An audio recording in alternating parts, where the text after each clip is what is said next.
जाने के पहले दूसरी बात कही गई। दूसरी बात यही बात कि इलेक्टोरल बॉन्ड लाए जाने के पहले कहा गया था कि भ्रष्टाचार का खात्मा किया हो जाएगा। यही बात कही गई। और इलेक्टोरल बॉन्ड आने के बाद इलेक्टोरल बॉन्ड भ्रष्टाचार का महासागर हो गया। छोटा मोटा तालाब नहीं, टंकी नहीं, महासागर हो गया। अनंत है उसकी कहानी, अनंत है। हम 1, 2, 4, 10, 20 उदाहरण कहीं हमने पढ़ा या जानते हैं, उसके बाद भी उससे कहीं ज्यादा अनंत तक उसकी कहानियां है। इलेक्टोरल बॉन्ड का चंदा उन लोगों से लिया गया है जो गोहत्या का काम करते हैं। आपको कहा गया है ना कि गोहत्या नहीं करनी है। इलेक्टोरल बॉन्ड का चंदा 250 करोड़ सोचिए, 4-5 ट्रक पैसा होगा। कल्पना नहीं कर सकते हैं कि 250 करोड़ रुपया कितना होता है। क्या 250 करोड़ रुपया उनसे लिया गया है जो गोहत्या का धंधा करते हैं। सैकड़ों करोड़ रुपया उनसे लिया गया है जो पाकिस्तानी कंपनी है। इसी तरह की बातें कि हमको कहा गया कि गाय माता है, बड़ी अच्छी बात है, लेकिन उनके लिए गाय चंदा वसूलने का धंधा है। हमको कहा गया कि पाकिस्तान हमारा शत्रु है, बड़ी अच्छी बात, हमने मान भी लिया, लेकिन उस पाकिस्तानी कंपनी उनके लिए आय का स्रोत है। बात बिल्कुल उल्टी। एक बात, इस पूरे बॉन्ड की, इलेक्टोरल बॉन्ड के साथ जो खेल हुआ, उस पूरे खेल को आप देखिए उस गुंडागर्दी की तरह। किसी इलाके का कोई गुंडा हमारे बेटे को उठा करके ले जाता है और फोन करता है कि अमुक जगह आकर के तुम हमको 50 लाख रुपया दे देना, अमुक पिलर के सामने या अमुक चौड़ में या अमुक खेत में या अमुक चौराहे पर या अमुक जगह पर। ये किसी तरह वसूला जाता है अपहरण का पैसा। वो हमारे बेटा को उठा करके ले जाता है, हमको किसी अज्ञात नंबर से फोन करता है कि अमुक पिलर के पास शाम के 4 बजे तुम 25 लाख रुपया बैग में ला करके डाल देना और चले जाना।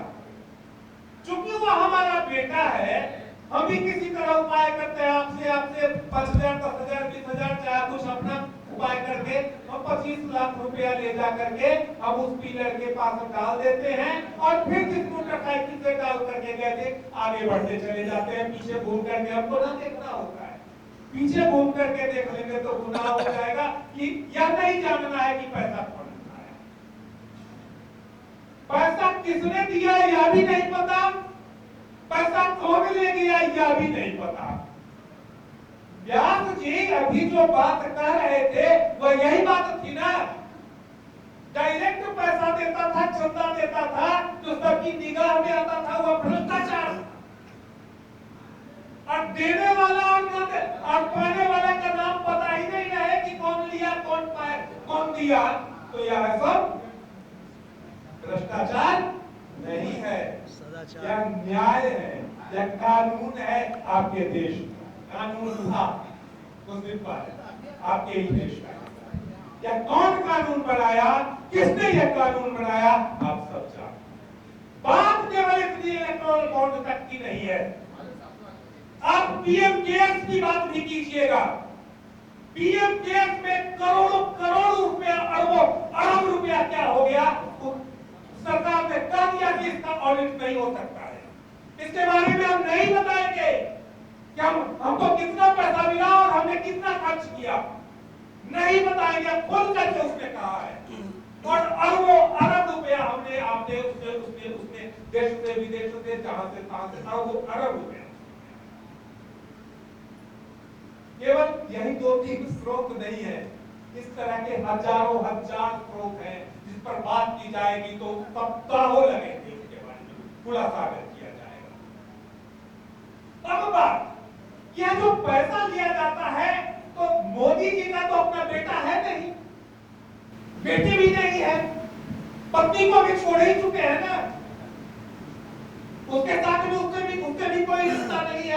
करते क्या है पैसा?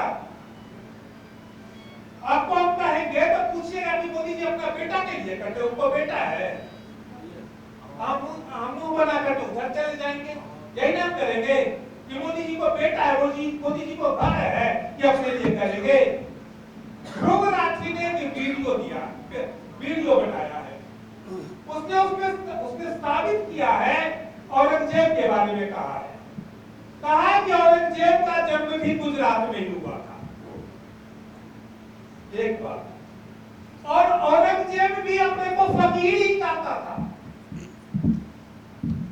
दूसरी बात, वह भी टोपी सी करके, टोपी वगैरह सी करके अपनी आजीविका औरंगजेब चलाता था। मुगल साम्राज्य का सबसे क्रूर शासक हुआ था। और मुगल साम्राज्य आप कहते जिस किसी ने भी इतिहास को पढ़ा है वह इस बात को जानता है कि मुगल साम्राज्य के पतन की नींव औरंगजेब के समय में पड़ी थी। वह भी फकीर ही था। और अभी का हमारा शासक कहां का है? कहां का है हमारा शासक? और यह भी क्या कहता है कि झोला उठाएंगे चलना देंगे हम हमारा कुछ है। यह भी अपने को फकीर ही कहता है। तो आप इस तरह देखिए कि यह फकीर किसके लिए यह काम कर रहा है। आपने देखा कि महाराष्ट्र की सरकार गिरी ना, आपने देखा कि मध्य प्रदेश की सरकार गिरी। इसी तरह आपने देखा कि अनेक राज्यों में विधायक खरीदे गए, खरीद फरोख्त का धंधा हुआ, सरकार गिराई गई, सरकार गिराने का प्रयास किया गया वगैरह वगैरह। और आपने यह भी सुना होगा कि करोड़ों करोड़ों रुपया उनको दिया गया, सैकड़ों हजारों करोड़ एक आदमी को दिया गया कि तुम हमारा समर्थन करो। यह जो ब्लैक मनी आ रहा है, जो कल तक व्हाइट मनी था कानून की नजर में, कि यह जो ब्लैक मनी आ रहा था वो सरकार को बनाने, अपनी सरकार बनाने और दूसरे की सरकार गिराने में उपयोग हो रहा था।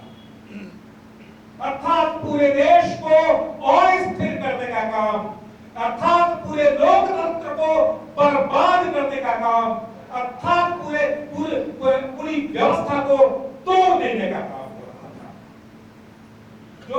जो आप वेतन का जो पैसा होता है, खेत में धान बेच करके जो पैसा कमाते हैं, पैसा घर में रहता है, लेकिन बेटा कहता है कि बाबूजी वो जूता है तो पुराना हो गया, हमको जूता है तो खरीदना है, तो आप कहते हैं कि रुको आज यही ना सामान्य लोग करते हैं, या सामान्य वेतन पाने वाले लोग करते हैं।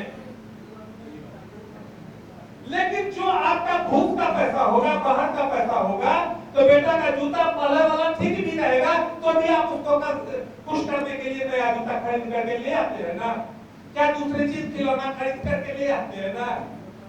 अर्थात ब्लैक का जो पैसा होता है, जो नाजायज पैसा होता है, वो इसी तरह पानी की तरह बहाया जाता है। इस सरकार ने आपने देखा, अपनी खुली आंखों से देखा है, नंगी आंखों से देखा है कि किस तरह पैसे को पानी की तरह बहा करके, गंगा में उतना पानी नहीं होगा कि पानी की तरह बहा करके किस तरह इसने पूरी व्यवस्था को खरीद लिया। यह अंतिम बात जो मैं कहना चाहता हूं, यह इस राजनीति के, इस सरकार के शीर्ष पर जो आदमी बैठा हुआ है, आपको याद होगा कि 2014 में जब वह संसद भवन में प्रवेश हो रहा था तो उसने दंडवत प्रणाम किया था। आप सबने वीडियो में देखा होगा। आज जिस भवन को दंडवत प्रणाम करके वो उसमें प्रवेश किया था, उस भवन में आज वह नहीं रहा। अब पता है ना कि नया संसद भवन बन गया है, अब उस भवन में वह नहीं रहा। जिस चीज के बारे में इसने कहा कि हम इसको अच्छा करेंगे, उस चीज को बर्बाद करके, यही इसका इतिहास है। इसने कहा कि भ्रष्टाचार को हम खत्म कर देंगे, भ्रष्टाचार का तो महासागर इसने, हिंद महासागर से ज्यादा बड़ा खंड इसका होगा। क्यों भ्रष्टाचार का इसने महासागर शुरू कर दिया। इसने कहा कि मातृशक्ति का सम्मान करेंगे, और आप देख लीजिए कि जितनी सारी घटनाएं रेप की बहुचर्चित हुई हैं, उसमें अधिकांश लोगों के नाम उसके साथ जुड़े हुए हैं, भाजपा के साथ और उसके साथ जुड़े हुए। अभी रेवन्ना का कांड आप कल्पना कीजिए, हजारों महिलाओं का वह रेपिस्ट है, कल्पना कीजिए कि क्या है, अर्थात उसकी नजर के सामने से कोई महिला नहीं गुजर सकती रही होगी, यही स्थिति रही होगी।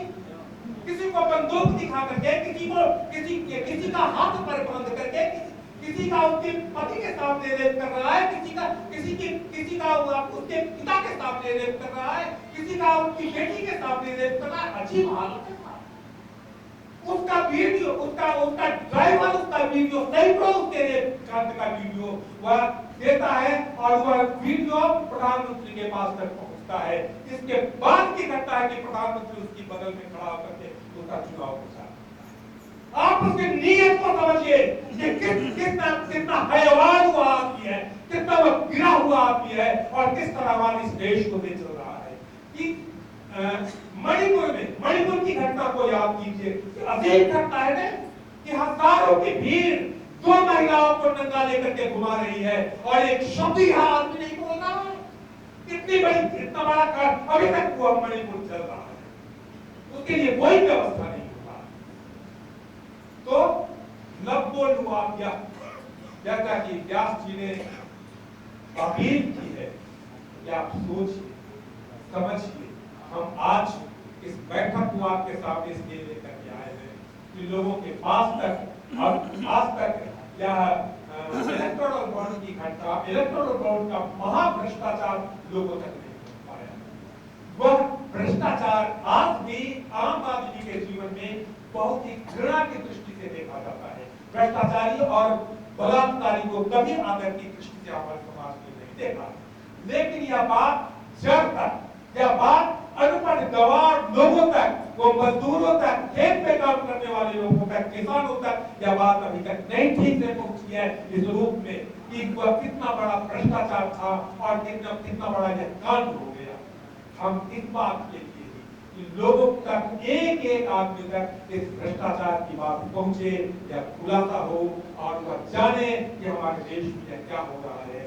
केवल संविधान ही नहीं बता जा रहा है, पूरी व्यवस्था या बात। और इससे भी बुरी बात यह है कि निर्मला सीतारमण जी तो अभी वित्त मंत्री है ना, निर्मला सीतारमण जी के हस्बैंड विख्यात प्रोफेसर है। निर्मला सीतारमण जी के हस्बैंड ने कहा कि यह दुनिया का सबसे बड़ा घोटाला है। वित्त मंत्री के, सरकार के वित्त मंत्री के हस्बैंड कहते हैं कि यह दुनिया का सबसे बड़ा घोटाला है। और उसके 3-4 दिनों के बाद ही निर्मला सीतारमण का बेहया राजनीतिक बयान आता है कि हमारी सरकार बनेगी तो फिर से इसको अब इससे ज्यादा राजनीतिक निर्लज्जता और क्या हो सकती। तो मैं फिर से अपील करना चाहता हूं कि आपके क्षेत्र के जो विधायक हैं, के माननीय सुरेंद्र जी, आप अगर इन चीजों से संविधान को बदलने से बचाना चाहते हैं, अगर आप हर हाथ में काम और हर आदमी के लिए इज्जत की तलाश चाहते हैं, तो अगर चाहते हैं कि भ्रष्टाचारी सरकार नहीं रहे, हमारा सुशासन और वास्तविक हो, अगर आप चाहते हैं, पहले उसको दो और हजारों एक आदमी हजार वोट को दिलवाने का यह प्रयास कीजिए। और इस तरह की उस बहुत बड़ी नापाक शक्ति को, उस बहुत बड़ी आसुरी शक्ति को, उस दानवी शक्ति को यह आपका जन्म